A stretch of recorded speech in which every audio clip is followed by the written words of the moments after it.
Sir, sa usapin po ng Clark Airport, ano po yung nakikita ninyong, anong vision nyo doon for further Yung development? pinaka-simple is intentional eh. Bumalik kasi yung attention na parang i-Manila mo lahat and then inaayos eh, di ba?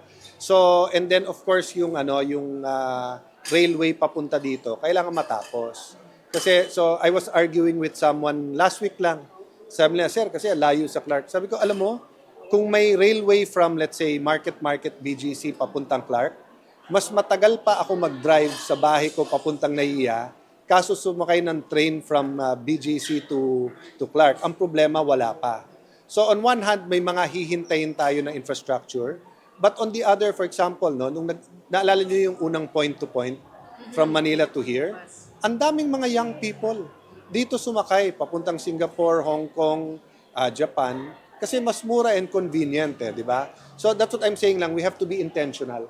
The DOT, the Philippine Sports Commission, lahat ng mga ma-active, DTI, for example, no, kung taga Visayas ka o Mindanao at may convention, first choice mo is Manila. But let's say Tagaytay or Clark, kailangan pinupush yun. So kung taga Ched ka, yes, kayong taga Visayas, gusto yung punta ng Luzon, you're welcome. Pero wag tayo panay Manila. Unang-una, pag pumunta kang Clark, madaling pumunta ng Manila eh. Pero pag nag-Manila ka na, baka hindi ka mag-Clark. Diba? So we have to be intentional and really push, diba? And it's just like BGC. Nung una, ganun kami.